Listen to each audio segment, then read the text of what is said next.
bem. Continuemos então, e agora a gente vai para as superfícies. Okay? Antes de falar de superfícies de uma forma geral, eu queria contextualizar, né, uma visão do que é importante em superfícies. Depois vou traçar alguns paralelos, com o mercado de superfícies, que está mudando drasticamente. Bom, em relação a quando a gente pensa em superfícies, né, a gente tem que entender que existem alguns parâmetros que influenciam a modulação óssea, a resposta óssea. Né? Então, claro que lá atrás, né, quando o fenômeno, né, o professor Brenneman descobriu o fenômeno da ossa-integração, ele entendia que existiam algumas interações e ele foi muito mais longe do que a gente pode imaginar. Quando a gente fala, né, olha, ele pensava em implantes usinados apenas, não era bem assim. Então, esse aqui é um gráfico que ele tinha há décadas atrás, onde ele já entendia que existiam diversos fatores influenciando a resposta óssea. Né? Então, o que a gente conseguia enxergar naquela época, mas tem coisa nova, claro. Do ponto de vista de modulação óssea, a microestrutura da superfície é um fator muito importante, né?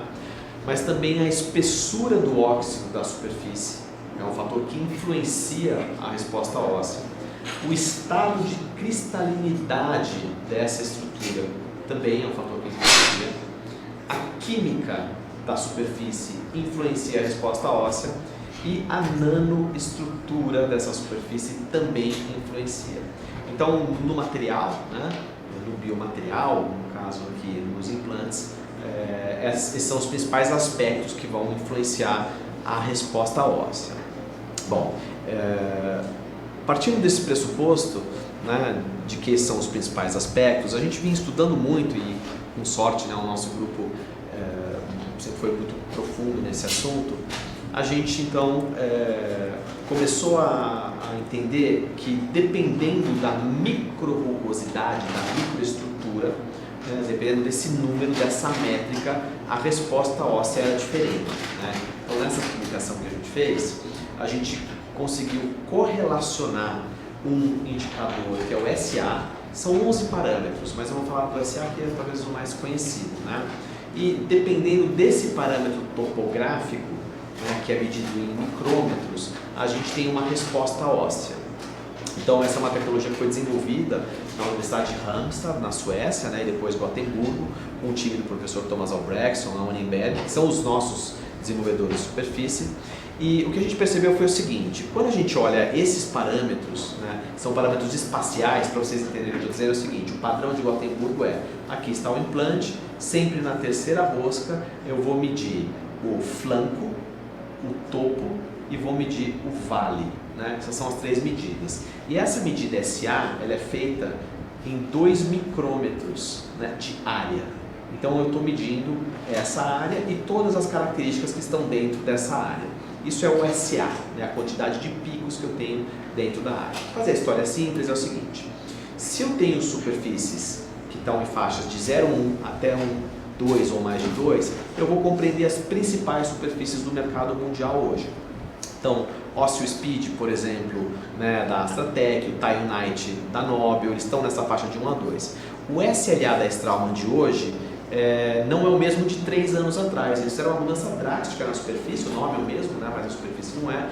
Então hoje ele tem aproximadamente 1,8 de rugosidade, e o SLActive, que é uma outra superfície conhecida, ele começou com 1,8, mas a gente já mediu ele recentemente com 2,4. Então esses são parâmetros espaciais, né, que determinam a resposta óssea. Um deles, né, da microestrutura, esse é um deles. A gente viu que há vários fatores. Bom, se uma superfície está compreendida numa faixa de micro-rugosidade entre 1 e 2, ela é classificada, segundo a literatura, como sendo uma superfície moderadamente rugosa. Né? Essa é uma característica. Se essa superfície tem menos de 0,5, ela é lisa. Se ela tem entre 1 e 0,5, é minimamente rugosa, e mais de 2, ela é rugosa. Então, é assim que a gente caracteriza a microtopografia, a microestrutura, né? Um parâmetro, são 11 parâmetros em relação às superfícies. Bom, Eu vou passar uma visão geral das duas principais do mercado geral para vocês entenderem como a gente desenvolveu, né? Porque a gente vem de pesquisa e desenvolvimento, mas em essência tem uma discussão muito grande que começou, né, há uma década atrás, que era que algumas superfícies são mais propensas à progressão espontânea de biofilme. Então, dependendo dessa topografia, características, eu tenho uma progressão. Né? E há consenso sobre isso, né? Então tem o consenso do Linde, né, do pessoal de Império, existe o consenso de Stepona também, lá em 2012, né, que tem o pessoal do nosso grupo, inclusive, a própria Anne, Thomas, né? Então, nesses consensos eles já falavam sobre essas questões, né, de periimplantite. Bom, o que aconteceu foi que em 2012, né, as principais empresas do mundo, elas olhavam a questão da periimplantite pensando, olha, periimplantite pode ser um problema, pode ser que a gente tenha problemas de 10 a 50% de longo prazo, mas os nossos implantes tissue level, essa incidência é mais baixa. Isso aqui para te dar uma ideia, é uma informação para o mercado investidor, né, onde eles avaliam contingências de produtos para ver se, né, tem algum problema para o investidor, não é para o mercado odontológico. E aí a gente começou a ver produtos, né, por exemplo, para limpar implantes. Então, lá em 2012, né, tem uma buchinha, né, o Thai Brush, que é um produto coreano, para limpar os implantes dessa empresa que a gente está vendo. Mas eles começaram, né, em 2018, a falar um pouco mais abertamente nos consensos próprios, aqui no consenso do ATI, de que quando a gente fazia regenerações, a prevalência de periimplantite, né, ela era maior, né, acontecia, ainda que no índice baixo, e você perdia então um quarto, né, você perdia um quarto, né, do implante, os outros 3/4 continuavam. Mas isso foi em 2018. Houve um empurrão que aconteceu porque em 2020 eles começaram a falar mais abertamente sobre essas questões de periimplantite, né? Então, detecção e tratamentos precoces, produtos como, por exemplo, o Implant Safe, que você consegue diagnosticar periimplantite antes de ter sinal clínico, né? Equipamentos caros, importantes aqui, equipamentos para fazer limpeza de implantes, né? Então, dentro desse contexto, a gente começou a ver se falar mais sobre essa questão. E aí, nesse estudo, né, foi acho, um ponto importante em que o Cochrane, na cara, né, disse, olha, implantes em titânio SLA versus implantes cerâmicos, né, ou seja, tem muito mais inflamação e perda óssea. Então, a gente começou a ouvir falar mais sobre implantes cerâmicos e realmente, né, em 2020, a própria empresa, né, falava, olha, a gente talvez só resolva esse problema com implantes cerâmicos. Acho que vocês têm ouvido falar mais sobre isso, né? E, inclusive, eles recomendaram, falaram, olha, vamos tratar esse assunto mais seriamente como a medicina trata, né? Talvez essa doença, a periimplantite, seja uma coisa maior. Bom, então essa aqui é a maior empresa do mundo, né? O volume de implantes, a gente viu um lançamento no Brasil agora de um implante cerâmico também. A segunda maior empresa do mundo, né, aqui em 2020, Nobel Biocare, falando, olha, os nossos implantes com várias publicações, as taxas de periimplantite são baixíssimas, né, tá tudo ok, mas a gente foi surpreendido em 2018, depois de 7 anos de desenvolvimento, essa empresa lançou um dispositivo para descontaminação dos implantes, né, que remove biofilme, porque tem muito mais paciente recebendo tratamento, esses implantes têm que durar mais tempo. Para dar uma ideia, esse dispositivo que eles desenvolveram ganhou o prêmio de melhor dispositivo médico de 2021, ficou atrás de uma cadeira de roda automatizada, né? Então, assim, o assunto começou a ficar muito, muito importante. E mesmo dentro dessa, né, eu estou fazendo referências aqui a essas empresas, eles acham que, poxa, a periimplantite vai crescer, né? 75% dos especialistas acreditam que vai crescer. Eles têm esse dispositivo para limpar implantes, que é o Galvo Surge. Eles têm um programa de educação pesado, né, acerca desse tipo de trabalho em relação a implantes. Bom, a grande mudança veio quando, depois de 20 anos, a segunda maior empresa do mundo foi a primeira a mudar a sua superfície drasticamente. É a primeira empresa que saiu daquela faixa moderadamente rugosa e começou a falar mais sobre química de superfície, né? Então, em 2019, a Nobel Biocare lançou uma superfície que é o Thai Ultra, que é uma superfície anodizada e quimicamente modificada, né? Então, a gente começou a ver eles claramente, né, informando que é mais fácil de limpar, né, essa região do implante, reduziram, né, o SA, outros parâmetros também, né, eu comentei, existe aqui o parâmetro como o SDR também, mas em síntese, um implante que era moderadamente rugoso no TiUnite, eles lançaram uma nova tecnologia e o implante agora é 2/3 minimamente rugoso ou liso, né? Então ele deixou de ser um implante preponderantemente moderadamente rugoso. Então, quando existe essa comparação, né, entre uma superfície conhecida como o SL Active, numa blenda de titânio com cerâmica, e a gente viu que eles aumentaram a rugosidade, né, eles também deixaram de ser moderadamente rugosos e foram para rugosos, né? E ainda que a gente saiba que essa superfície ela tem um impacto de resposta óssea também por nanoestruturas, que é aquele outro aspecto que a gente viu na abertura, né? A segunda maior empresa segue um caminho totalmente diferente, baixando a microrugosidade, né? Ou seja, anodizando e enriquecendo quimicamente. Então, empresa número 1, com uma visão de que talvez cerâmica seja uma solução para essa doença, né? A empresa número 2 muda 20 anos depois, né, a superfície que era a principal tecnologia, né, e parte para menos rugosidade e enriquecimento químico.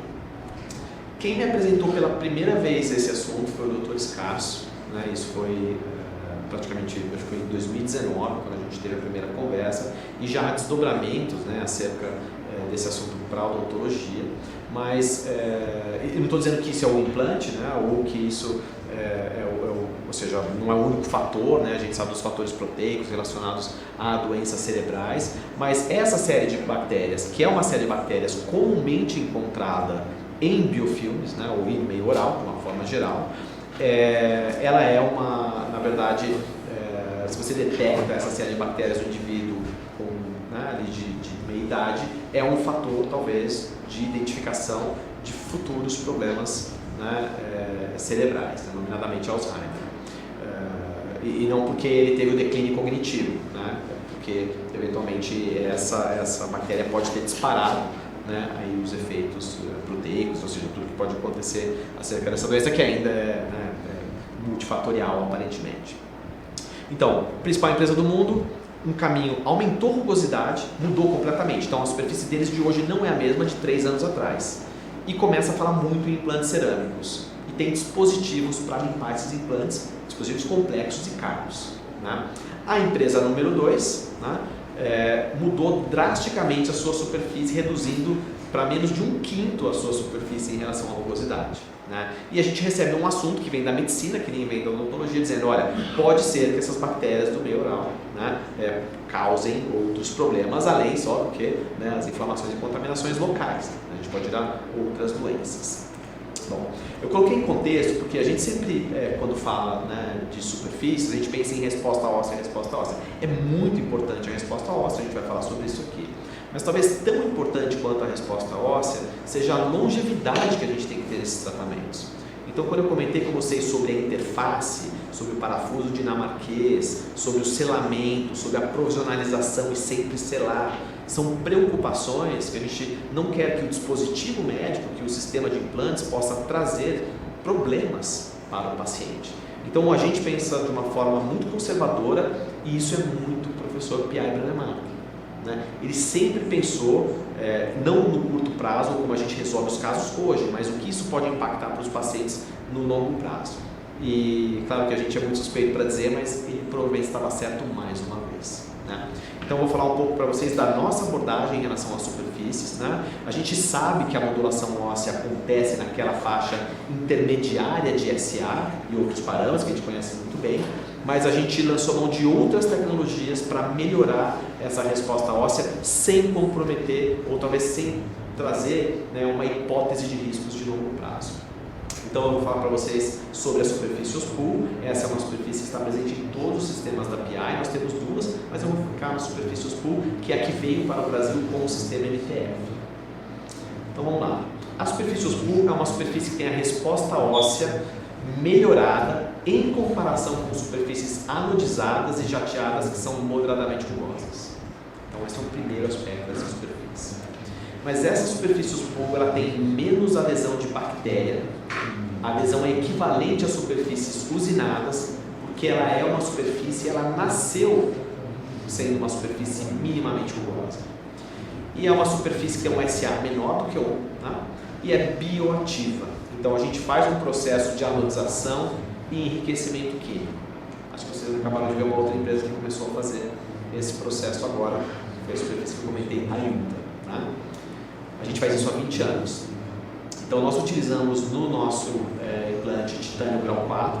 Vocês sabem que existem diversos tipos de titânio grau 4, diversas durezas desse material, a gente usa uma dureza específica.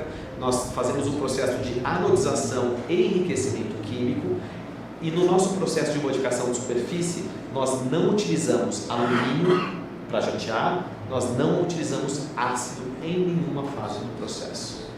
Tá? Então esse é o contexto da superfície. Ela tem uma resposta óssea muito forte, né, antes da gente mergulhar nos detalhes, mas talvez o principal benefício seja a potencial redução de infecção por biofilmes através da bioatividade dessa superfície. Então, esse desenvolvimento começou no ano de 2000 na Universidade de Gotemburgo, com o grupo do professor Thomas Albrechtsen, professor Armani Berto, e ela era uma evolução de uma dessas superfícies. Então nós trabalhávamos naquela época auxiliando empresas a desenvolver superfícies, como a Astratec, como a Nobel. E a nossa superfície é a base dessa modificação que a Nobel realizou agora, né, mas 20 anos depois, que é a Tayutra, onde eles reduziram a rugosidade e começaram a implementar íons, né, ou seja, aspectos químicos que a gente viu também são influenciadores de resposta óssea. Então essa superfície está muito documentada, né, a gente tem uma literatura ampla sobre ela. Eu vou tentar selecionar algumas aqui para entender o contexto do que a gente falou. Microestrutura, contexto de óxidos, contextos químicos e todos que afetam a modulação óssea. Bom, a nossa visão é de que a superfície ela não somente, né, tem um desempenho em tecidos ósseos, mas elas também podem influenciar essa arena microbiana, né, e tecidos moles. Então, toda a nossa visão sobre desenvolvimento de superfícies, né, é alicerçada nesses três fundamentos. A primeira vez que a gente fez um comparativo da nossa superfície com o SLA da Straumann, Ionite da Nobel e OsseoSpeed da Astratec foi nessa publicação, Estado da Arte, né, dos implantes dentários, do professor Thomas, da CNB e Weinberg, onde eles falaram, olha, existem fabricantes menores que têm tecnologias positivas, né, ou seja, não só os grandes têm as melhores tecnologias. E a gente foi mencionado nesse estudo, né, ou seja, a superfície osso-polvo minimamente rugosa tinha resultados de osseointegração melhores em comparação com superfícies mais rugosas. E nesse momento a gente já sabia, né, que essa superfície tinha respostas diferentes de outras superfícies, né, não somente bidirecionais, mas havia um vínculo bioquímico da resposta óssea e não só da topografia, né? O tecido crescia para dentro da superfície também e tinha um travamento mecânico, né? Era muito diferente do que a gente via nas superfícies, né, concorrentes àquela época. Isso tudo, né, por conta da bioatividade. Então era uma resposta muito precoce, né, uma resposta muito direta do tecido. E em essência, né, quando a gente olhava o que acontecia, a gente viu que dependendo partindo agora não só para a microrugosidade, mas para a questão de como a gente falou sobre os óxidos, dependendo do óxido que havia sobre essa superfície, a resposta óssea era diferente, né? Então a gente conseguiu avaliar diferentes tipos de óxidos e nesses tipos de óxidos a gente viu que o osso novo se comportava de forma diferente. Então os processos, né, de formação e de remodelagem aconteciam de outra forma que não as convencionais. E a gente viu que dependendo das espessuras, né, do óxido ou de como a gente provocava esse óxido em relação à cristalinidade, a resposta era diferente. Então a gente chegou num tipo de óxido específico, né, de um grupo específico, e no nosso implante, o que está em contato com o tecido ósseo não é titânio. Né? A gente provoca esse estado óxido para uma estrutura de cristalinidade específica, com microporos específicos, e o que está em contato é cerâmica. Né? Então, a gente cria, por esse processo de modificação de superfície, né, não um processo natural de oxidação do titânio, mas a gente provoca esse processo e até uma certa espessura, estado de cristalinidade, o que está em contato é uma cerâmica. Então, não dá para dizer que todos os implantes em titânio, né, são implantes que têm titânio em contato. No nosso caso, é uma camada provocada de dióxido de titânio, né, e todo metal, todo óxido de metal é uma cerâmica. Tá? Bom, então esse é o primeiro aspecto importante quando a gente está entendendo o que está na interface osso-implante. E a gente viu também que mesmo quando a gente tinha diferentes rugosidades, por exemplo, um implante que foi jateado, um implante anodizado, e aí comparativamente a uma anodização com enriquecimento químico, mesmo que o SA fosse menor, a resposta óssea que a gente encontrava, né, para essa superfície, por ser bioativa, era uma resposta óssea mais forte. Falou, poxa, eu não sou mais, a rugosidade está menor e a resposta é mais forte. Né? Aí a gente começou a combinar outros aspectos que não só a topografia, que não só o óxido, os microporos e as estruturas de cristalinidade, mas também química. Né? Então esse é um outro fator que também influencia e a gente percebeu isso aqui. Nessa outra série de estudos, a gente comparou as superfícies conhecidas, né? Então a gente olhou o Taionite da Nobel, que é um processo de anodização, o SLA da Straumann, que é um jateamento de óxido de alumina com ataque ácido, o Osteotite, que é um duplo ataque ácido. Então a gente avaliou essas principais superfícies para entender o que eles tinham, né, em relação não só à microtopografia, a óxido de estruturas, mas também química. Né? E o que a gente detectou de uma forma geral? A gente viu que pouquíssimos tinham provocado questões bioquímicas, né, íons que poderiam influenciar. A gente avaliou vários aspectos, obviamente.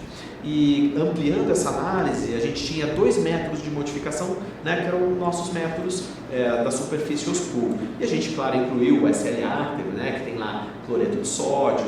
A gente viu que no Osteospeed tinha um pouco de cálcio, né, um pouco de flúor. A gente foi entendendo, né, que alguns tinham, mas eram remanescentes do processo de ataque ácido, né, na verdade, estimuladores de formação de nanoestruturas e não bioativos, como é o caso do SLA, que teve nada no SLA. Então, a gente alinhou todas as superfícies e essas 2 últimas aqui são nossos métodos de modificação. E na nossa superfície a gente consegue combinar aspectos químicos diferentes, então a gente consegue, né, ter uma receita, né, que a gente consegue combinar diversos aspectos. Então é a possibilidade de ter uma solução multiquímica, né, além da microestrutura, além do óxido, além da cristalinidade, a gente tem uma química nessa superfície. E quando a gente comparou, né, nessa outra série de estudos, são vários estudos, a gente comparou o nosso método de modificação, de oxidação e inclusão de íons químicos, dependendo dos íons e concentrações, né, comparativamente ao Taionite, ao Taioblast, ao Osteotite e ao SLA, o que a gente encontrou? A única superfície bioativa de todas essas é através do método osso-pulpo. Né? Então essa era a nossa metodologia, a nossa propriedade intelectual. E essas superfícies são diferentes, né? O Osteotite, o SLA, o Taioblast, né? Elas são diferentes em relação à topografia, óxido, cristalinidade e química. Então, as únicas bioativas aqui é a nossa tecnologia PI osso-pulpo. E o que a gente avaliou então? A gente conseguiu entender que, ainda que as respostas ósseas fossem mais ou menos parecidas, né? Algumas melhores do que outras, a gente viu que as superfícies que mais ganhavam ISQ, que agora vocês sabem, né, que eu ganho a avaliação de quanto tecido eu tenho, né, de alguma forma a ausência de micromobilidade do implante, eram as superfícies bioativas. Então, quando a gente falou da nossa experiência de ISQ, não é só uma experiência de geometria, de fresas cônicas, implantes, né, de próxima geração interpolados, né, e as roscas progressivas, é também a tecnologia dessa superfície. Então, o ganho que a gente tem para essa bioativação gera um ganho muito rápido de ISQ também. Okay?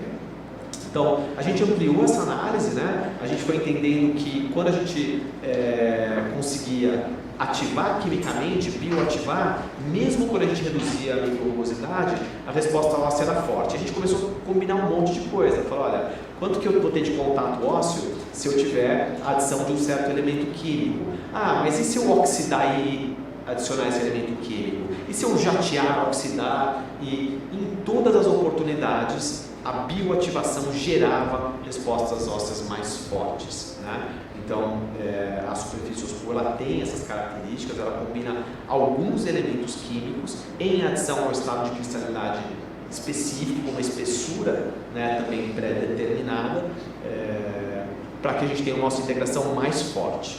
Então, em síntese aqui, né, do que a gente conversou, a rugosidade da superfície OSPU é mínima, né? Ela é bioativa, ou seja, ela foi quimicamente modificada e por isso a integração aqui é no mínimo igual às superfícies moderadamente rugosas que a gente viu, né? Então a resposta óssea é a mesma que vocês podem esperar das outras superfícies, né, por conta da bioativação.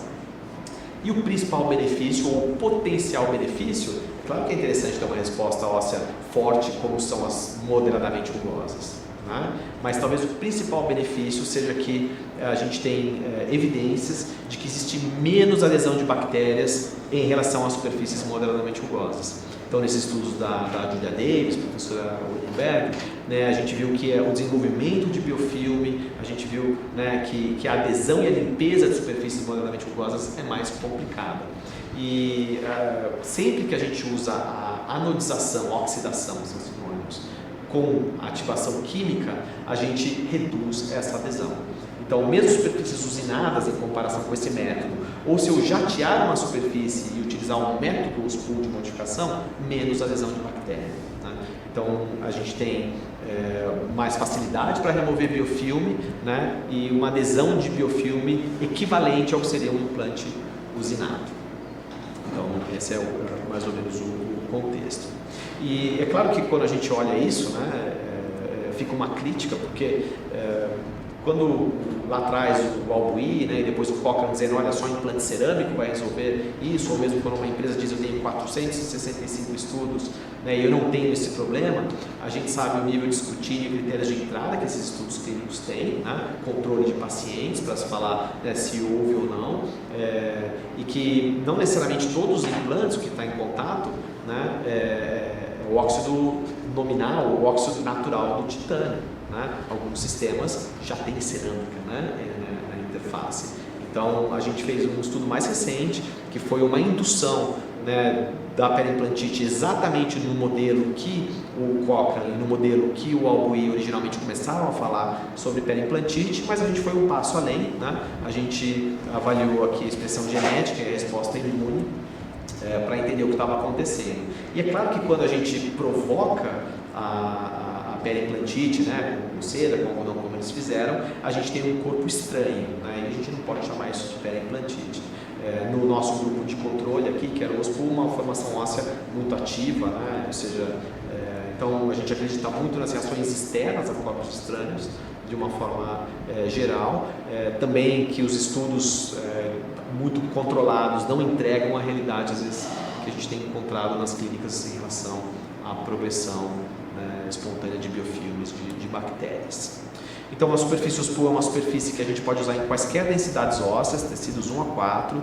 Vocês podem utilizá-la também, mesmo quando o paciente tem alguma alteração, né, mas controlada, né, diabetes controlada, osteoporose controlada. Quando esses fatores estão desviados, a gente fica de passageiro, né?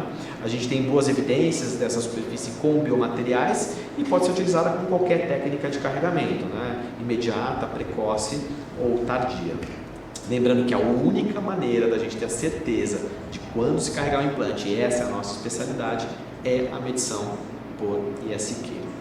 Eu comentei com vocês, né, quando a gente falou sobre ISQ, que, né, a gente nasceu, a nossa empresa que desenvolveu essa superfície, esse implante, o MTF e outros implantes da PI, o MT também veio da OSPU, né, ela desenvolveu esse sistema de medição de ISQ, que hoje vem em diversos motores, né, e a gente tem que ter aqui a visão dessa tabelinha para saber quando se carregar um implante. Na Europa, nós comercializamos, além, né, de ter, obviamente, com a nossa empresa irmã, os PEGs, a gente comercializa esse dispositivo, que é o Pinguim. O Pinguim também é um instrumento de medição de estabilidade, ele é mais preciso do que o Ostel e a gente pode usar multi-PEGs, ou seja, você pode usar a mesma pecinha em até 20 pacientes, né? E o Ostel é um por paciente, ela é feita em alumínio e aqui nesse caso a gente tem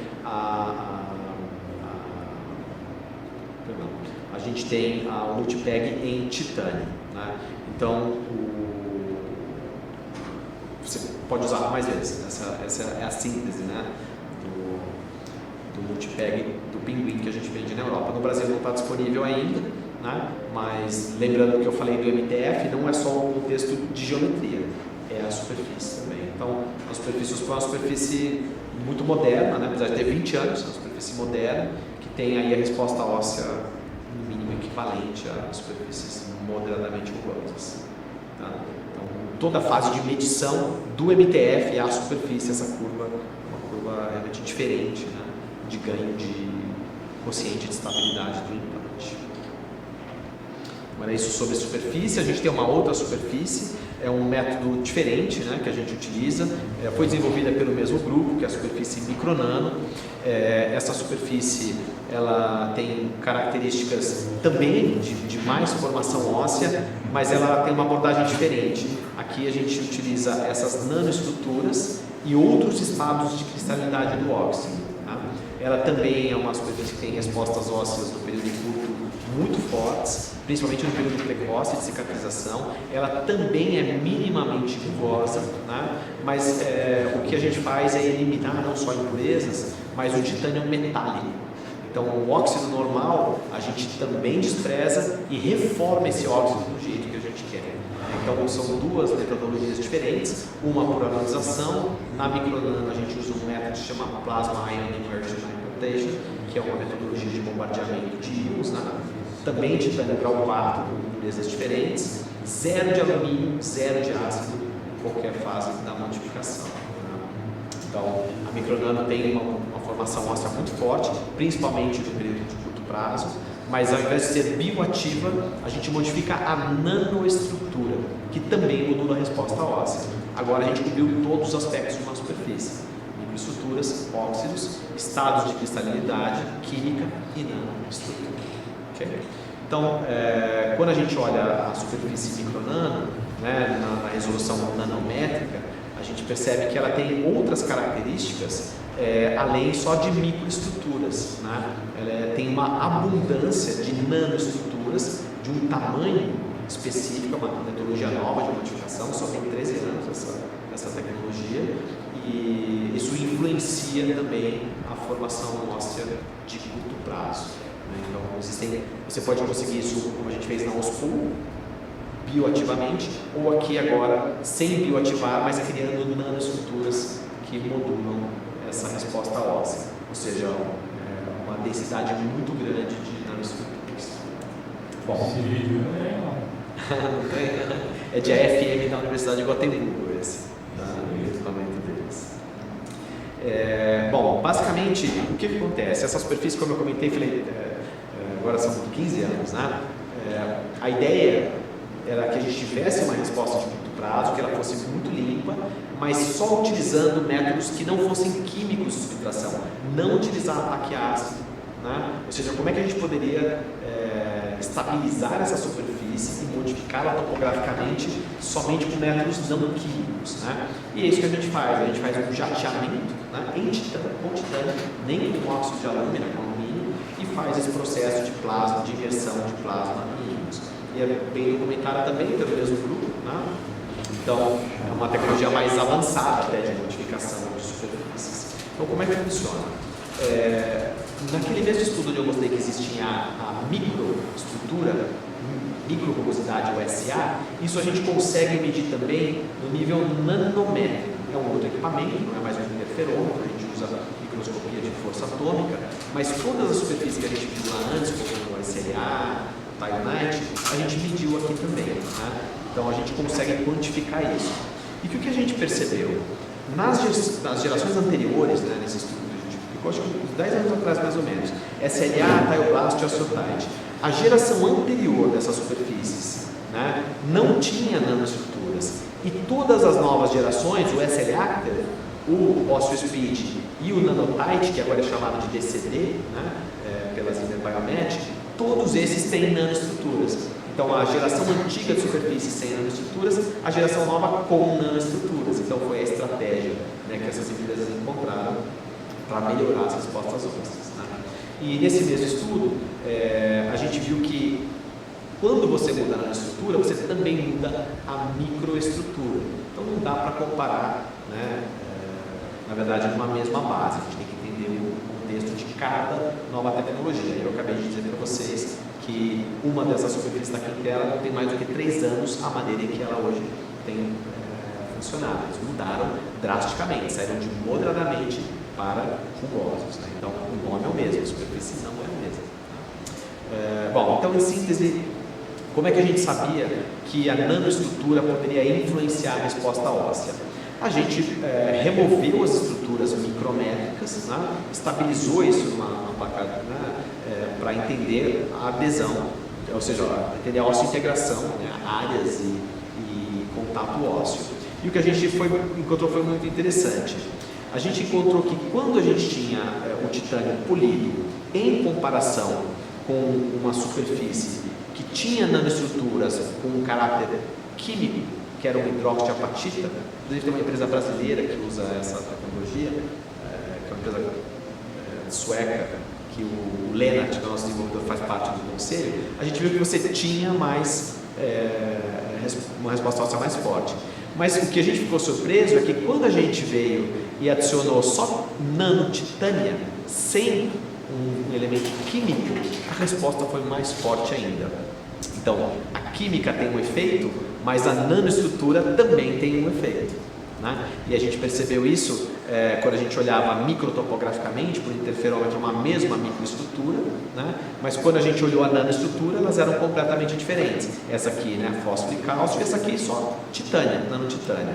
E a resposta que a gente teve foi surpreendente, porque nós encontramos 170% mais tecido ósseo quando não tinha química e só tinha nanotitânia. Então é uma outra abordagem, né, de topografia e não somente química, né, nesse contexto de resposta óssea. Então, às vezes, quando a gente modula a nanoestrutura, a resposta óssea muda drasticamente, que foi nesse caso aqui. Bom, então, quando a gente encontra resultados, né, só para nanoestruturas versus química, não existe só um caminho para chegar lá. Pode ser através de química, pode ser através de nanoestrutura. E essa aqui é a metodologia, né, a publicação que a gente fez, de como a gente modifica essa estrutura.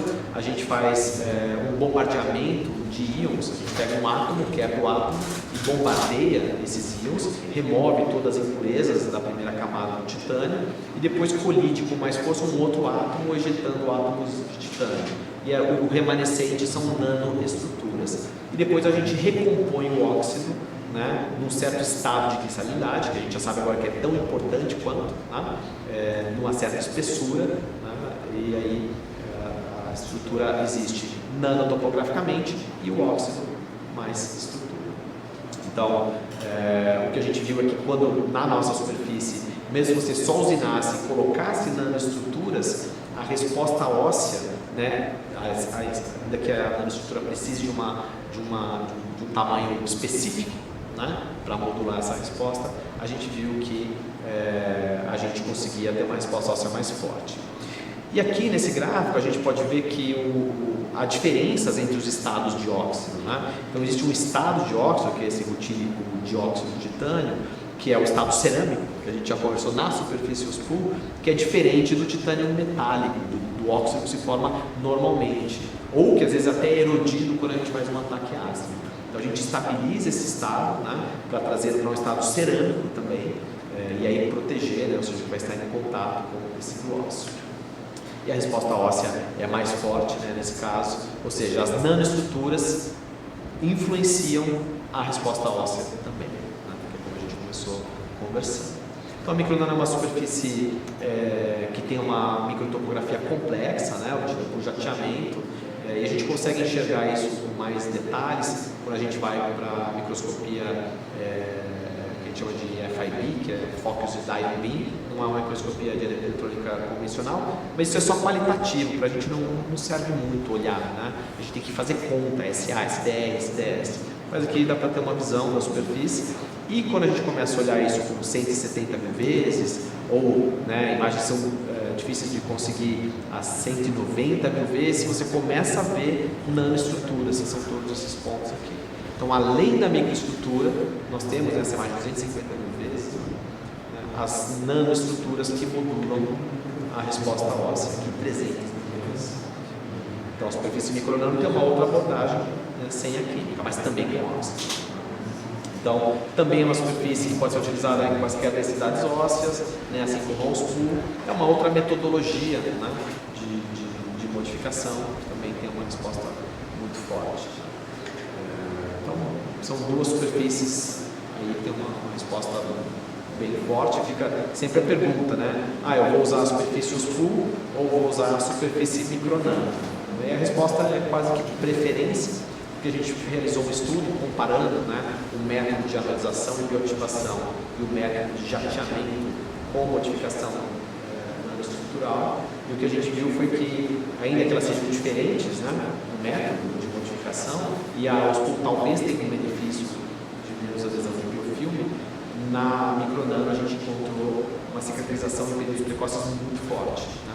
Então, de novo, nenhuma das duas superfícies é moderada, rugosa, ela é minimamente rugosa, não é rugosa, nenhuma utiliza alumínio, nenhuma utiliza ácido, né? Então são bem modernas, com respostas fortes. E nesse estudo aqui, a professora Waniberg e o Eudino, eles compararam as duas superfícies, né, para a gente saber qual era a performance em si. Então elas têm uma microtopografia muito parecida, né, do ponto de vista de SA, SDR e SDS, e nanotopograficamente são muito diferentes, né, porque na micronano a gente tem mais abundância de nanoestruturas do que na superfície OSPU, né, então isso muda bastante. São características diferentes. Mas quando a gente olha a resposta óssea, né, entre a micronano e entre a OSPU, ela é muito parecida, né, aqui em todas as mostras não tem uma diferença essencial. A gente encontrou um pouquinho, né, de diferença quando a gente fala de área nova de osso, que indica cicatrização precoce, né? Então, no primeiro momento a resposta é muito parecida, aí a micronano teve uma ligeira vantagem no terceiro período, na terceira semana, mas nós não temos uma evidência clínica de que uma é superior à outra, né? Então, é realmente uma questão de preferências, duas superfícies têm uma performance forte. Então, acho que a síntese é, talvez os pulsos, eu tenho uma preocupação com o biofilme de longo prazo, se eu quero alguma coisa de curto prazo, talvez a micronano, né? Mas o MTF veio somente com os pulsos para o Brasil. Sobre superfícies, essa é uma visão, né, geral, essas publicações todas, na plataforma que vocês vão ter acesso do MTF, todo esse material está lá também, né, essas explicações, então vocês conseguem depois olhar com calma e mais detalhes, que gostam de superfícies, é uma área que a gente é bastante dedicado. Ok? Alguma pergunta, alguma colocação, doutor Cássio? Eu tenho aqui uma dúvida para classe, vamos dizer assim, para eles. Se vocês tivessem duas superfícies como essa, os OSPU e micronano, se tivessem dois tipos de aceleradores, IPRF e ozônio, qual vocês usariam em cada um?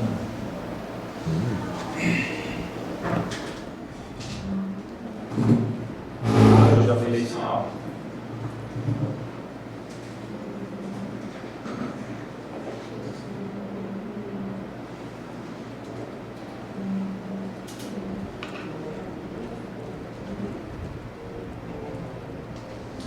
A Fábio falou que a sua superfície OSPU tem uma característica mais ativa.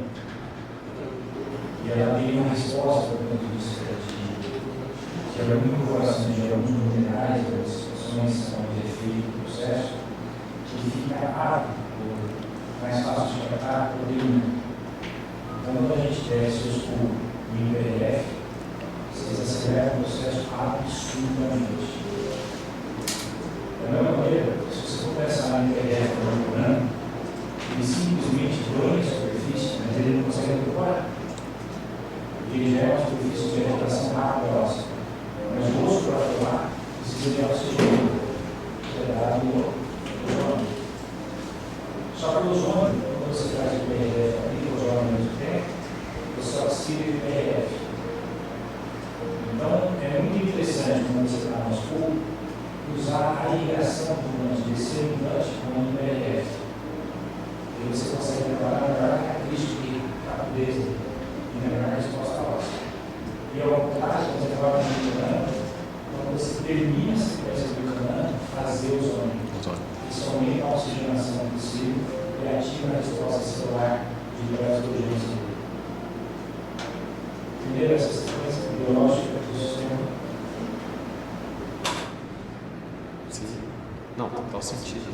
E acho que até como carrier, né, um pouquinho na USPU para PRF, você tem né, as estruturas que chamam isso, né? Elas chamam, né? Elas estão ali, os poros estão ali para chamar isso, né?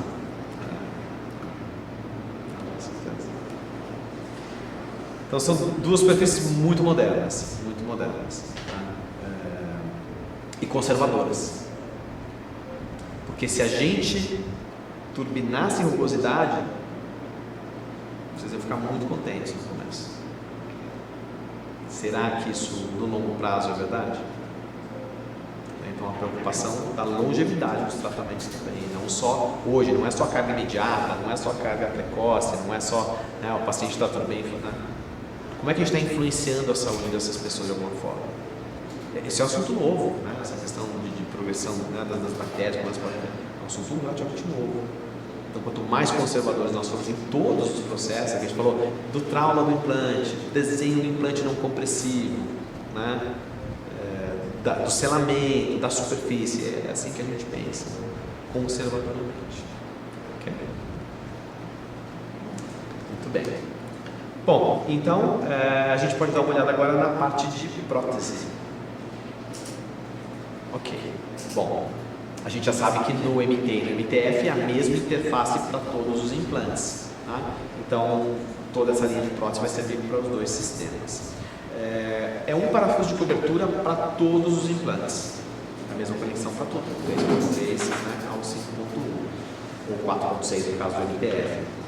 Só que como o posicionamento desses implantes é feito por espaço biológico, e às vezes ele vai ficar subcrestal, ou seja, a função do posicionamento não é margem óssea, é gengiva marginal livre, será que é bom eu usar um parafuso de cobertura sobre esse implante, esperar o osso vir todo para cima para depois ficar tirando e mexendo? Não. Então o que a gente faz às vezes? Esse pilar de cicatrização paralelo tem estreito, regular e largo, de diversas alturas, às vezes vai servir de couro para a gente, de parafuso de cobertura. E ele é também um pilar de seleção, ele tem essas marquinhas, vocês já vão ter a identificação, né, dos componentes que vão seguir no tratamento. Só que além desses diversos diâmetros e alturas, a gente também tem o que já dá o contorno, né, para cicatrização, uma emergência. Então são duas opções de cicatrização. Bom, para a prótese parafusada, a gente tem os multi-units, a gente chama de pilar cônico, exatamente como a gente, né, como o Lennart, como o time desenvolveu para a Nobel Biocare. Então é uma plataforma original aqui de 4.8, nós temos pilares retos e angulados de 17 a 30 graus. Na prótese cimentada, a gente tem uma opção de um pilar livre. Esse pilar vocês podem terminar a coroa aqui, né, faca, por exemplo. Nós temos pilares que têm um poste de 6 para a região anterior, um poste de 4 para a região posterior. Né? Temos pilares estéticos bem delgados para, né, a região anterior, incisivos, né, inferiores ali, até o canino, tem diâmetros bem delicado, permite o preparo também. Né?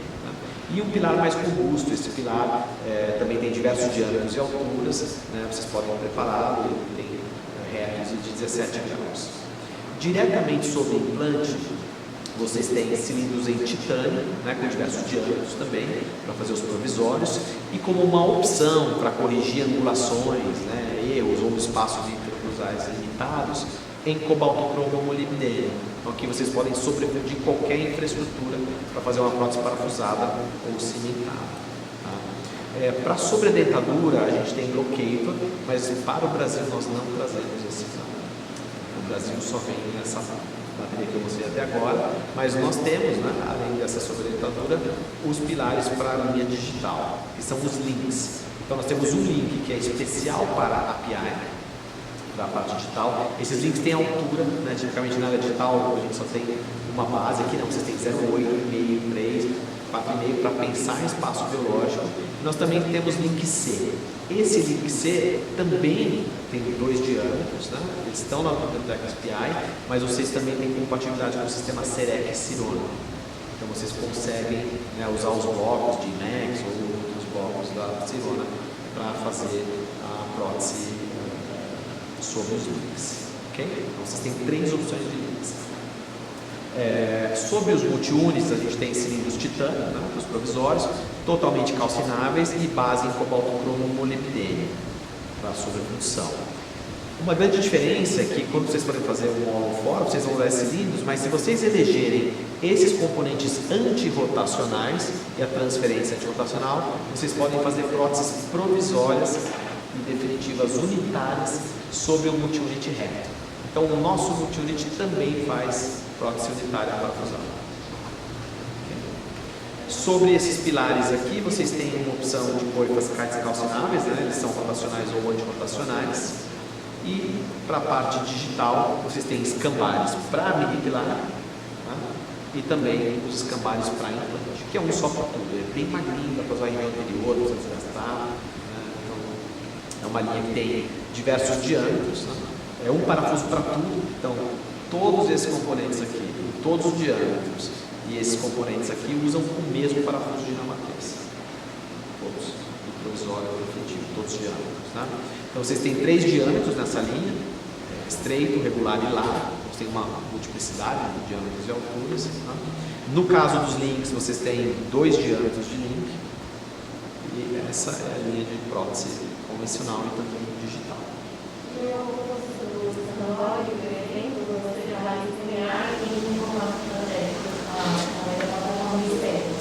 Na verdade, se você for escanear o implante, é um para tudo.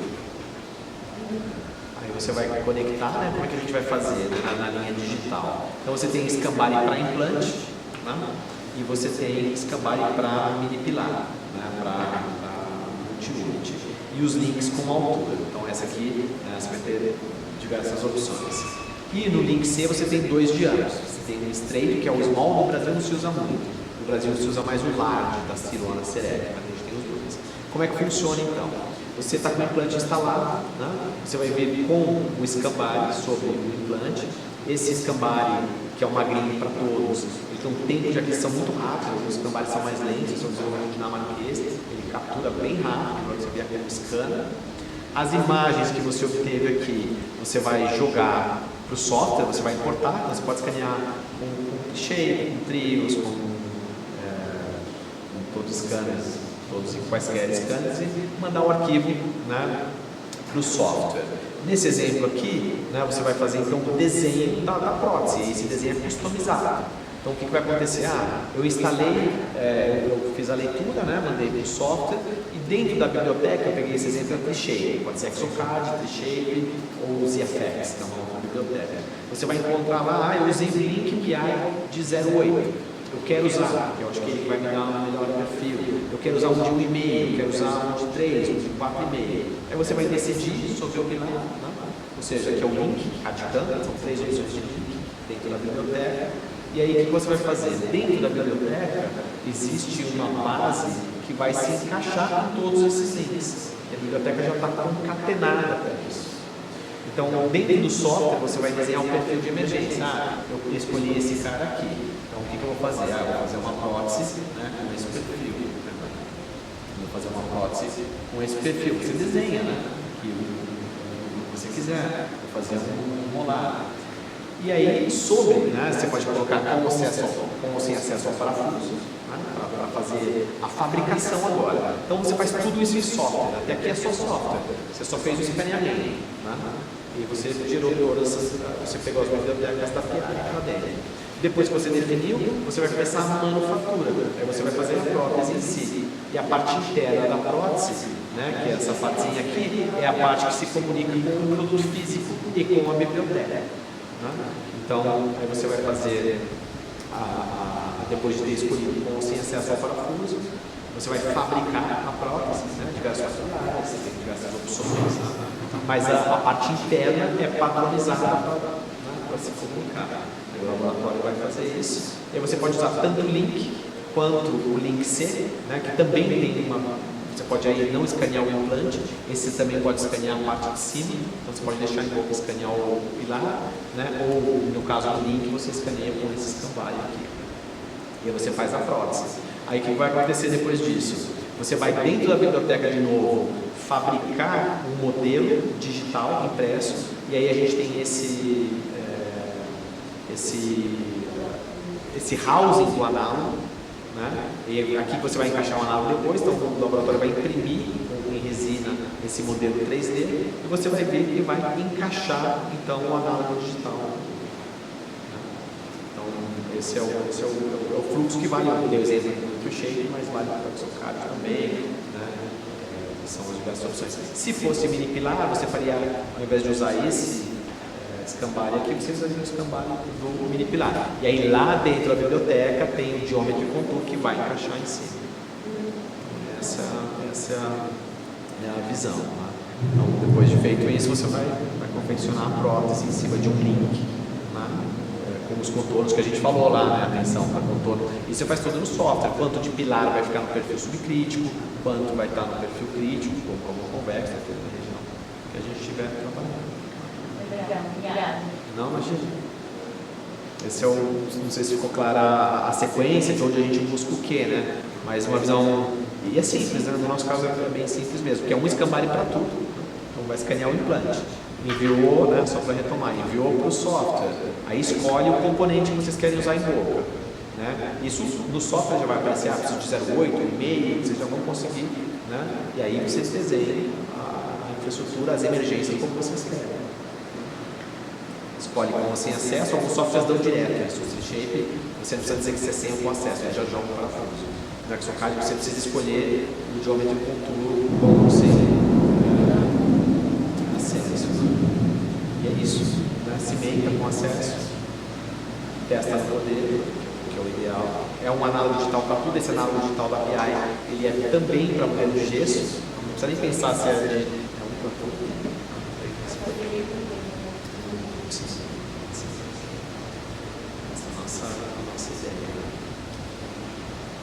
Esse é o fluxo digital da PI e essas são as bibliotecas. Então, vocês vão conseguir na T-Shapes, põe no nosso site.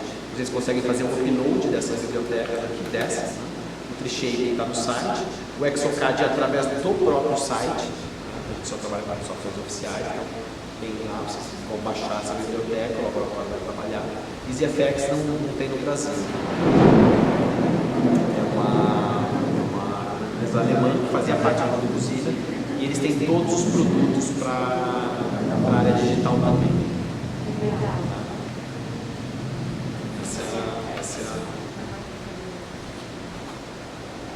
Essa é a linha de prótese, né?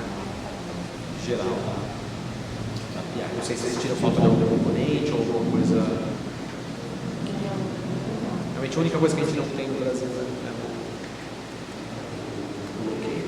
O resto a gente tem todos aqui.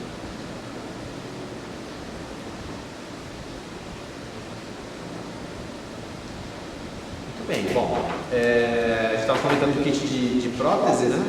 Na verdade é essa chave, uma chave só para tudo, uma chave metade brasileira, metade dinamarquesa aqui.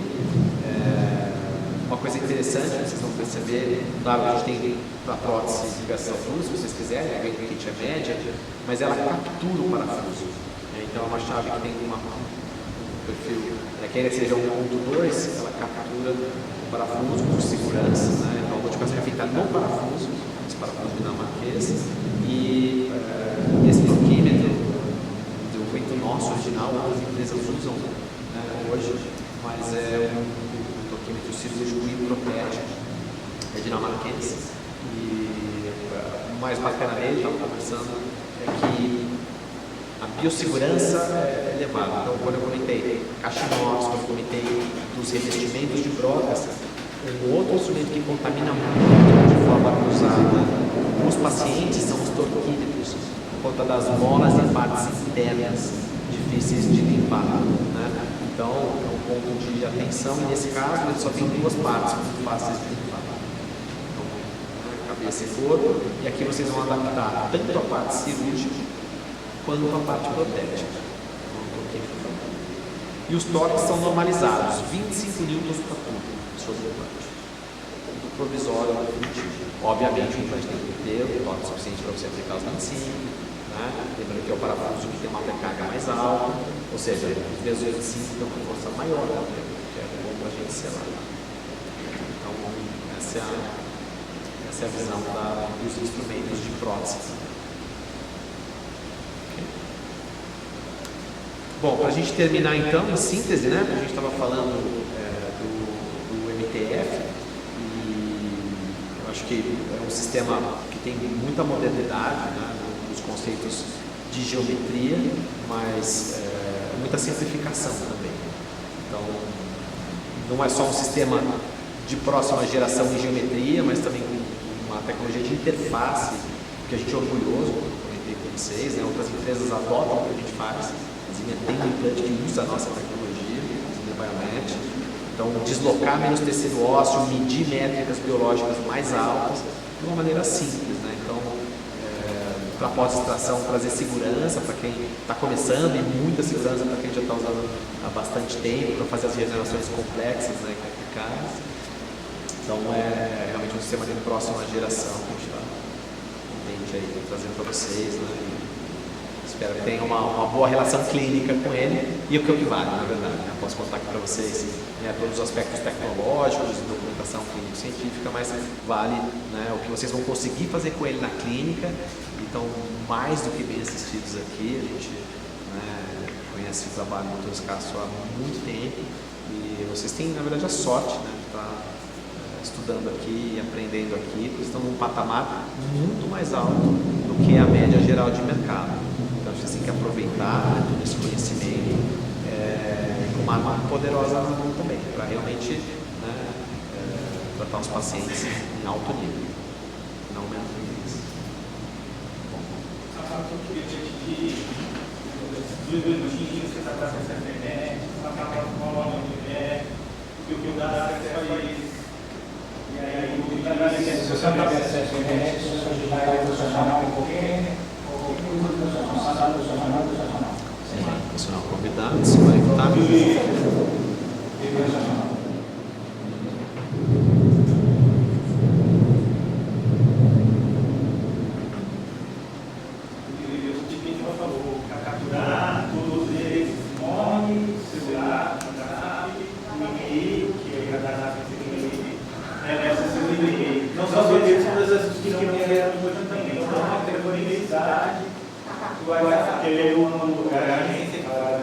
Caixa baixa? Caixa baixa ou alta? Não, é profissional mesmo.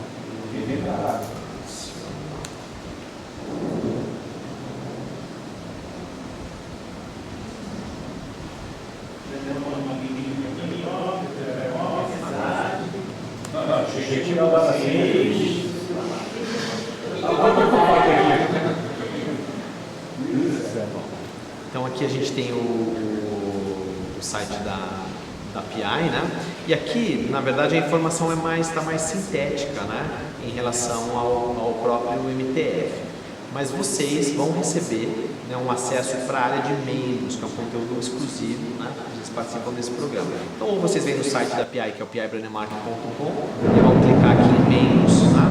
Ou vocês podem vir aqui também e colocar o exclusive, né? exclusive.pibranemark.com. E aí,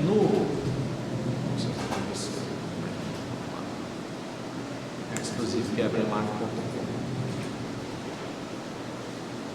Isso. Aí aqui vocês vão ter o acesso, vocês vão vir no primeiro acesso, tá? E fazer logo o e-mail de vocês. Eu já tenho, então vou entrar direto para vocês verem. Aqui a gente tem todas as informações que a gente viu hoje aqui da aula, né? Então vocês vão ter aqui as informações sobre os vídeos do MTF, né? Os conceitos do MTF. Vocês vão ter, né, as métricas biológicas que a gente falou hoje, né? Qual a importância dessas métricas biológicas, as principais tecnologias, o que é único, né? A interpolação do MTF, como ela contribui aí para aumentar essas métricas. As informações que a gente viu, os vídeos, né? Por exemplo, quando a gente comparou o sistema com o Nobel Acta, né? Todas as coisas que a gente viu hoje aqui, vocês vão ter acesso às informações, tá? Então, uma área exclusiva para vocês. A interface, superfície, e assim vai. Então depois vocês exploram, né, as curvas de torque. Isso a gente não passou aqui, mas é interessante para vocês entenderem como ele funciona, né, a curva constante de torque, adaptativa, né, um pouquinho do ISQ e o ITV combinados, do RTQ também, que a gente falou menos, mas bacana para vocês conhecerem, né, a nossa história com estabilidade, de onde vem, né, por que a gente, né, tem esses conhecimentos, os detalhes do implante, né, que quiserem explorar, que eu acabei passando bem rápido, enfim.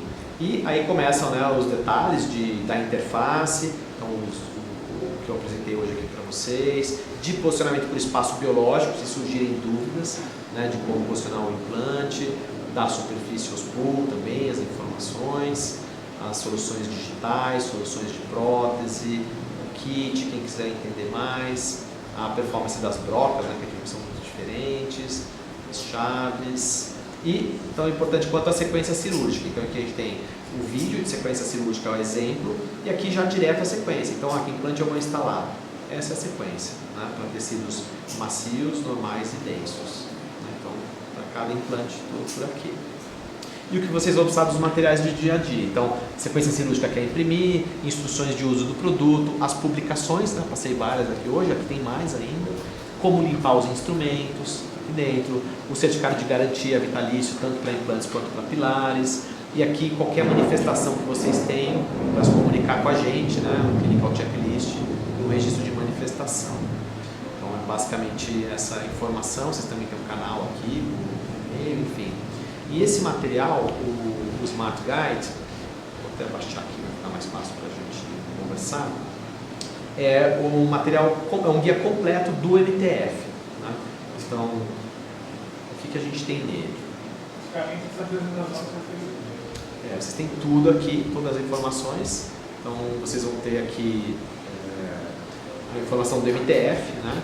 Ou seja, desde os conceitos de interpolação, de contato, por que menos trauma, né? Quanto que a gente desloca em relação aos implantes ativos, muito menos deslocamento, com toda a informação, né? Mais sintética, um pouquinho mais de métrica biológica, as diferenças, né? E desse implante em relação a outros sistemas, interface, pré-carga que a gente viu hoje, né? A gente falou bastante de pré-carga, enfim, a linha de prótese, é um material bem completo, falando de superfície também, lesão de bactérias, ISQ, o kit, né, as opções de kit que a gente tem nas caixinhas, as brocas cônicas, né, a diferença de performance das brocas umas com outras, posicionamento do espaço biológico de novo. E aqui entra o catálogo do produto, o mesmo material. Então vocês vão poder escolher aqui os implantes, né, de 3.3 a 4.8, de 6 até 18 de comprimento, né? Então vocês têm 4 opções de diâmetro, várias opções de comprimento, claro que né, não tem 18 em 3 em 3, mas enfim, estão todos os implantes, incluindo os curtos, e na linha de prótese. Então na linha de prótese a gente tem alguns detalhes sobre o produto, e aqui vocês escolhem o produto, estreito, regular e largo, né? Pilar cônico, sequência de uso do produto,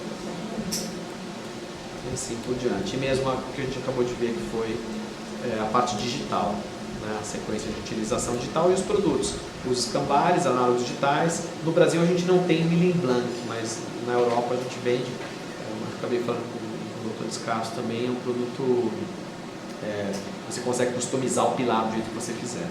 Esses aqui já estão todos disponíveis no Brasil, os análogos também, os cópias de impressão também, exceto o anticontacional, no Brasil não tem, mas essa linha de prótese completa. Né?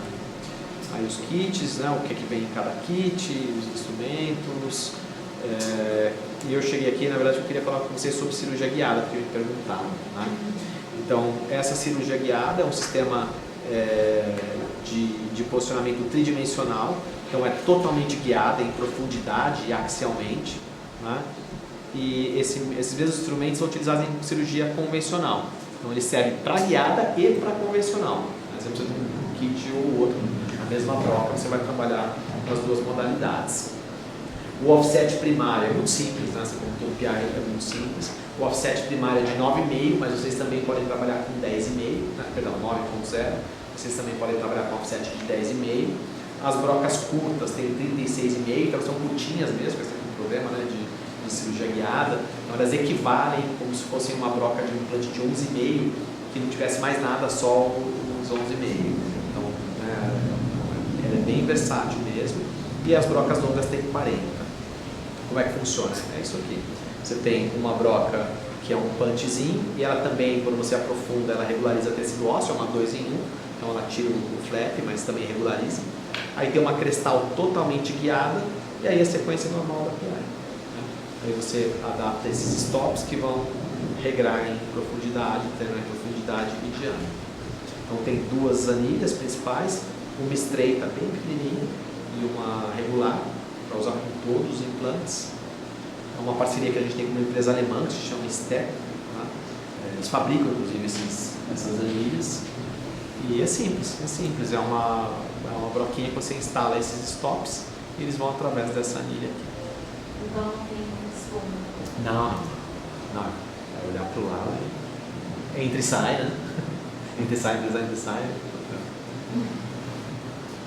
Não tem espuma. É controle vertical e axial.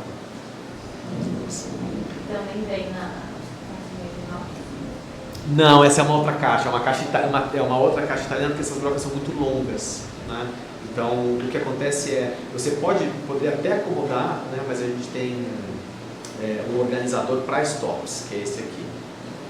Nesse organizador você vai colocar todo um setzinho, você pode modular. Eu quero fazer cirurgia com 10, com 9 de offset. Eu quero por uma de 10,5. Então você pode colocar os stops e já combinar. Ou pré-montar tudo. Falar, eu não quero pensar em nada. Eu quero pré-montar tudo. Deixa tudo montado. Vai para a cirurgia. Tem hora. Tem duas opções. Virar ainda do teu tá? E aí aconteceu qualquer coisa, tira o guia e termina com a mesma broca, porque é a mesma broca, a marcação e tudo. Não precisa, cadê o outro kit, ou cadê o kit de emergência, nada, tudo mesmo. E as chaves têm as duas marcações, um offset de 9 e um offset de mais 1,5, 10,5. Nunca encostando, né? Aqui a gente não pode encarar o implante. Né? Pinos de fixação clássicos, né? Então tem o pin drill, os sleeves para pin drill e os pinos de fixação. E vem no kit? Vem no kit, vem tudo no kit.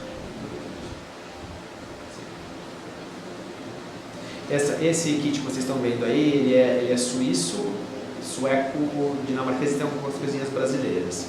Esse aqui, ele é alemão. Ele é um outro, a gente tem uma outra base de manufatura. E os sleeves a gente está tentando fazer aqui no Brasil também para dar competitividade, né? Enquanto são alemães da Stec. É simples, na verdade, né? Assim, a gente brinca, eu falo, Zé, às vezes a gente mostra, não tem nem graça, né? Tem pouca coisa, e não dá aquela impressão assim, né? De ser, mas assim. Mesmo esse conjunto, né? A gente que é do comercial, eu ali nem só, porque a gente, sei lá, vai imaginar que tivesse um concorrente aqui com uma estaçãozinha ali fazendo a demonstração deles. 4, 5 kits lá. Para o sistema. E aquele tipo de palhinha nem conhece. Né? Então dá, às vezes, a impressão de que. E tem muito mais, para ser simples, tem muito mais tecnologia para poder funcionar. O que você achou? Porque eu também não tinha te mostrado isso antes. Não, eu estou fazendo agora. Interessante. Bem interessante. Principalmente essa primeira broca ali. Aquela primeira broca lá, o grande problema é você tirar o tecido mole, ficar irregular, e aí quando você desce, desvia. Aí você consegue planificar. Em duas oportunidades, porque essa primeira, além de regularizar aqui, ela corta aqui dentro, se você aprofundar, né? Essa segunda broca, ela tem contato na ilha completa. Então o que vai acontecer? Mesmo se você tiver aqui alguma irregularidade, essa primeira é totalmente guiada, ela não entra sem estar em contato. Na hora que ela descer e encostar no tecido ósseo, ela já está totalmente guiada. Aí você só aperta, ela vai seguindo. Então são duas chances que você tem de assertividade. E a irrigação é só pela haste da broca superior? Que é um problema de guiada em geral. A gente tem um contrato na Suíça com uma empresa chamada SMOP, que não está no Brasil. Será mais caro. E eles conseguem fazer um guia aberto. Ultramar, exatamente. É da SMOP. Quando a gente fazia a hora, estão sempre no mesmo instante que a gente. Mas para o Brasil está difícil. Abertura no stop, potencialmente. Mas é uma atenuante para esse tipo de irrigação é importante. Mesmo que eu falei para vocês, né? Eu falei, poxa, mas essa broca é super, né? Ela é super, é o que a gente conhece que tem menos fricção, né, no sítio. Né? A gente fala aqui, ó, você não vai ter mais do que 2 a 10 newtons de fricção no sítio, mas a irrigação é importante. É importante. Não fricção e temperatura são diretamente relacionados, mas para tirar qualquer dúvida, principalmente quando a gente sobe um pouco a rotação, vai ali para 1200, né, 1000, a gente recomenda 600 ou menos, mas às vezes acontece, e aí sempre bom aprender. Só um complemento do Fábio. Esse kit aí, o Fábio apresentou a linha do MTF, que é uma produto mais premium, né? Acho que é justo comparar com outros premiums, como Salmo, como Nome. Mas aqui aí tem, vocês vão receber os materiais aqui, inclusive, dos outros sistemas como complemento. Do MTF é a plataforma que a gente vai dar acesso. Os outros sistemas eu já vai dar os materiais, porque eu não sei no dia a dia da clínica de vocês. Mas vale dizer, existem 2 hexágonos externos, 2 máquinas. Aqui, Zé, eu coloquei na tela para eles. Ó. Então a gente tem hexágono externo, né, sólido e funcional, 2 geometrias, mesmo kit, mesma chave. É isso que eu ia falar, é o mesmo kit. Assim como aquela guiada, o kit da guiada também vai ser para tudo. Aí a gente tem uma interface cônica, essa é nível ósseo, é uma referência de nível ósseo. Foi muito bacana, aliás. Para dia a dia, assim, os casos mais simples, é bem simples, né? Tem 2 geometrias. Aí a gente tem uma outra Morse, que a gente não falou, que é o MT. Esse também é posicionamento do espaço biológico, né? A mesma prótese que a gente viu no MTF é essa aqui, só uma geometria diferente. E, então, o MTF, que aí é o nosso principal. Uma curiosidade, essa curiosidade mesmo. MT no Marscape, F de full, de function, e Nada. de Fábio, De Fábio. Boa, É registro.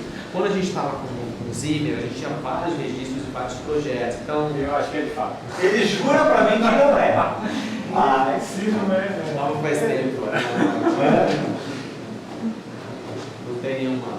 a gente chegou a pensar em falar com full, né? Já tem um tanto full, né? Mas não tem. Não tem. MT ou MTF. mas eu acho que tem um Fábio aí. Ah! Tem que escolher o nome. Registro, não pode. Sim, é isso. Podia ser E, P. Na hora do registro, né? MTJ. Acho que isso ficou sonoro, ele ficou esse. Vai ser esse, né? É. Gente, dúvidas? Gente, aproveitem para perguntar. Fábio está aqui, né? Ele conhece muito. Então, A desvantagem de você ter, por exemplo, só o kit de guiada é que a broca realmente é mais lembra, né? Não um paciente com limitação de abertura. Mas não é, a grande limitação da guiada é assim, parte pela temperatura, né? Isso é uma limitação. Mas vamos supor, mesmo nos kits em que a broca é do tamanho do implante, supõe o seguinte, a gente está com uma broca que está assim, ó, né? Então você tem um implante que é 11,5, que seria a perfuração. Você tem 9 milímetros de offset. E essa haste aqui é um padrão mundial, ela tem 14 padrão. Então, uma broca, para você instalar, mesmo se ela não tivesse alturas, vamos supor que você não fosse instalar implantes mais do que 11,5. 11,5 é o novo 13, né? Então, pense o seguinte, você vai ter, eu sou muito um número aqui, ó, vocês me ajudam. Então, a gente vai ter 23 mais 11,5. Então, uma broca para fazer implante de 11,5 na medida menor que ela pode ter, ela vai ter pelo menos 34,5. Se você vai trabalhar com offset de 9. Né? Então, são brocas que ficam mais longas e restringem realmente a aplicação. A outra diferença é que, tipicamente, a broca, se você tirar o guia, aí você não usa mais ela, porque às vezes não tem marcação, né? Tem que partir para um outro contexto. Então, e essa broca que eu mostrei, que é tudo junto, você tem uma referência até o offset. Você, entre dentes, ela é maior, você só consegue descer até o guia. Então as limitações começam a ficar em diâmetro e comprimento. Por isso que a gente pensou, se eu tiver algo que eu entre, que me limita em diâmetro quando eu estou no stop, mas que eu possa tirar e passar entre dentes depois, né? É uma vantagem que eu possa ter com uma broca, dependendo da situação. Como se fosse uma de 11,5, 13, seria o dia a dia. E aí tem uma outra broca mais longa, porque aí não tem jeito, né? Você vai fazer implante de 15, e você precisa perfurar mais, porque o offset é 9, mais 15, mais 14, ela vai ficar maior mesmo. Então, acho que a grande diferença é que nos sistemas convencionais, como você disse, você tem que ficar olhando e, né, as marcações estão lá em cima. Então, você tem que compensar, né, a chance de erro é maior também. Aí você tirou essa broca, você vai olhar e fala, pô, só tem marcação lá em cima, como é que eu ajusto agora lá embaixo? Essa broca já não dá mais, me dá o kit convencional. E nesse caso não, você em qualquer intercorrência, você tira o guia e é a mesma broca, você continua e tem as marcações, será uma cirurgia convencional com o tamanho de broca convencional. Você não joga mais os 9 mm, você tem na broca. Eu tenho uma curiosidade, assim, a parte. Vocês já fizeram algum estudo, assim, de quantas cirurgias duram as brocas de guiado em comparação com as brocas de uma cirurgia, né, da normal, que você não usa guiado? Não de cirurgias, mas existe uma ISO, existe uma norma, que é uma norma internacional europeia, em que você avalia o declínio de performance. Acho que eu mostrei um bench test aqui para vocês, né? Que é esse aqui, ó. Como é que funciona isso? Ó? Que é esse teste aqui. Então, o que a gente faz? Você coloca uma pressão na broca, diz que vocês chegam a 2 kg, né? E é o pior que vocês podem fazer, entrar com essa broca de uma vez. Então, a gente faz esse mesmo teste para brocas de guiada. Só que a gente não faz, simula isso em materiais, né? Não em cirurgia, mas o que mais deteriora a performance de uma broca, quer seja guiada ou não, é a manutenção e quantas vezes você esterilizou. Por isso que no nosso manual a gente pede, limpa tudo separado, nunca broca com broca. Então, no nosso caso, você vai usar ela múltiplas vezes, né? E se você usar em 100 cirurgias e voltar essa broca para a gente limpando como a gente disse que você já ter feito, a gente olha e faz esse teste e ela está do mesmo jeito. Então não é o tecido que você vai encontrar, é sim a manutenção desse instrumento e a ciclo de esterilização que você fez. Mas não perde o corte, talvez, por pegar os tubos? Não, no nosso caso não, porque lembra que eu mostrei aqui? O nosso não encosta. Não. Colher você corta até. Você tira o inox ali da colher. Não, com certeza, não. Fricção ali é enorme. No nosso caso, o que está em contato não é a broca. Né? O que está em contato é o stop. É o stop. Mas, por exemplo, lá no final ela é totalmente guiada, não fica na máxima largura? Fica, mas a broca não encosta. Ó. Esse stop entra aqui. Então é o stop que está na anilha. Pode raspar o que for. A broca está livre. A broca está totalmente livre. Entendeu? A fricção não está na broca. A broca só está encostando no tecido ósseo. Ela não encosta nem na anilha nem no stop. Porque o stop está preso por cima. Tem um espaço entre a broca e o stop. E é o stop que está coordenando o axial e o direcional. Resolve um grande problema. Não, eu achei que você estava falando em geral de brocas por conta. Porque existe uma preocupação de também, né, ou seja, quanto mais longas as brocas poderiam interferir de alguma forma, né, a gente pensa nisso, né?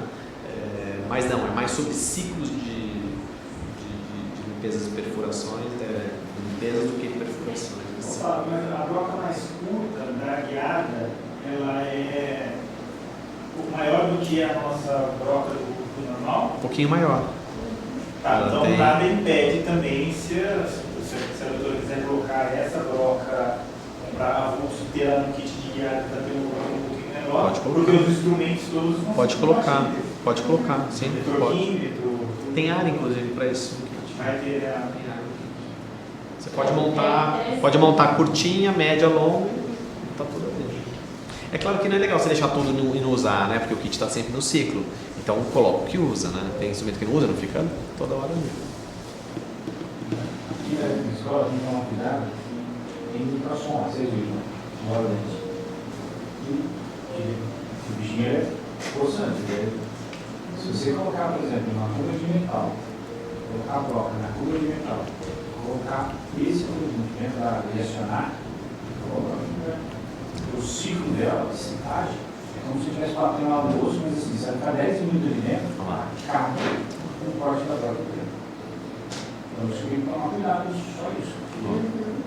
As instruções estão aqui, lá naquele site estão pegar, as instruções gerais. O mês deve ser, tem em português também, tá no site português, essa instrução especificamente. O site do MTF é só em inglês, que é um produto internacional, mas esse das instruções estão aqui. Alguns navegadores traduzem, eu acho que não é uma tradução perfeita, né? Mas esse material tem em português, né? Tem a instrução Não, de uso esse também. especificamente A instrução de uso todo também. site, Ó, limpar individualmente. Nunca nenhum instrumento com contato com nenhum instrumento. Individualmente. Nunca broca em contato. A Vidont faz assim. É como se fosse na anilha ali, na colher. Tá? É assim, porque eu fico imaginando que enquanto você não desceu tudo e bateu ali no pescoço, tem como voltar lá na foto? Que você tem que encostar o pescoço para ela ficar exatamente na posição certa. Isso. Enquanto você não chegou nessa posição certa, concordo que assim, às vezes pode mexer, abre, fecha um pouco a boca, bascula e esbarra. Em teoria, sim, mas olha o que aconteceu aqui. Essa primeira broca é totalmente guiada. Então, antes dela encostar no osso, ela já está aqui dentro. Essa broca vai cair dentro do buraco dessa, essa dentro do buraco dessa. Então, você sempre tem um guia. O guia já está no tecido. Entendeu? Entendi. Não é que você vai começar em todas elas acima, não, ela vai cair e aí começa. Então esse wobbling, que você está dizendo que a gente chama de wobbling, não acontece, porque é na sequência de cada uma. Então as brocas vão se guiando. E esse é um outro benefício de fresagem cônica. Legal. Né? A primeira é totalmente guiada, você vai encostar, ela já entrou na anilha. Então ela já não rebola mais, aí você começa a rotação depois de colocar. Ela já deu guia para a broca seguinte, que é a 2 e 2. A 2 e 2 já deu guia de 2 milímetros para a broca 2 e 8, e assim por consequência. Então não é que você vai cair, a não ser que você, né? Mas aí você não consegue entrar, porque você tem o guia. Então ela vai cair, você vai, aí você começa. Então ela tem o guia da preparação do produto. É bem legal esse kit de guiado. Sim. E aqui não, e aqui verticalmente a gente não pode ter aquela trava. Tem muito sistema que tem, né? Que você chega e sela ali a chave ou o montador, né? Na parte superior da anilha. O implante roda, desfaz tudo que ele fez por vezes. Ele roda na posição, as posições são tipicamente inclinadas. Ele quebra tudo isso que ele fez. Tem mais fratura. Então aqui esconde a linha no offset 9, esconde a linha no offset 10. É totalmente guiada, mas a inserção a gente viu muito problema de alguns sistemas que tem a referência, para e encosta e dá aquela rodadinha. São os primeiros, né? Você já viu isso? Oi? Você já viu isso aqui? Não. Eles estão mulher fina. Tem também, por exemplo, fazer uma guiada mais de um lado. Tem alguns sistemas que depois que você instala o implante, você fixa ele para fixar a guia daquele lado. Tem, não está aqui, a gente tem isso registrado, mas a gente não colocou aqui ainda nessa fase da guiada. A gente tem os sistemas da empresa matriz, né, da empresa mãe, mas uma preocupação também de não só a movimentação, mas de movimentação de implante. Porque você usa o implante como uma trava, né? E aí fica uma preocupação de você começar a alavancar num momento que não é o ideal para você começar a fazer esse tipo de força. E nem todo mundo é tão complicado. Então ele não está aqui, mas a gente tem. Na verdade é como se fosse um multi-unit, né, mais longo, você parafusa e ele em cima abre para travar na linha. Entendi. Mas não aqui. Para esse a gente, né, deixou uma de marcação, tem uma de marcação, que é só marca, tira aqui e continua. Usando uma broca 2 e 2. E é isso. Sem o estabilizador. Nossa, ficou muito legal, de verdade, parabéns. A gente está louco para usar aqui no Brasil. Para dizer que não teve nada no Brasil, tem um kit, né? Traz pra tá aqui. Mas é daquele, sabe, assim, igual aquele carro que a gente vê nas fotos de revistas da Bussard, né? Mas tem um tempo, você tá no Rio de Janeiro.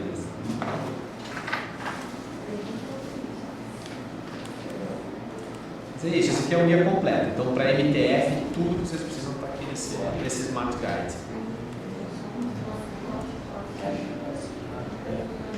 Tem um programa de garantia também, estamos finalizando para os pacientes de vocês, que é um programa, bom, aqui a gente não, esse aqui seria o ISQ, mas no Brasil a gente não tem, sequência cirúrgica, os toques, né, os implantes e componentes, as embalagens, as inscrições por cor, os implantes vêm aqui nessas embalagens, e um programa de garantia vitalícia. Então, para vocês, com os seus pacientes, é um programa global, qualquer país que eles estiverem, e a gente faz a reposição de implantes e pilares, né? Então, uma matéria que vocês podem entregar para o paciente e afixar aqui as etiquetas de rastreabilidade que a gente tem para implante e para pilar também. Vocês colocam aqui, podem entregar para os pacientes.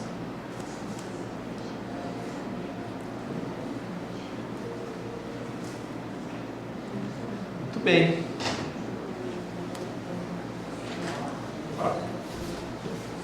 Pronto?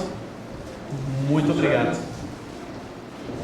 Gente, mais alguma dúvida?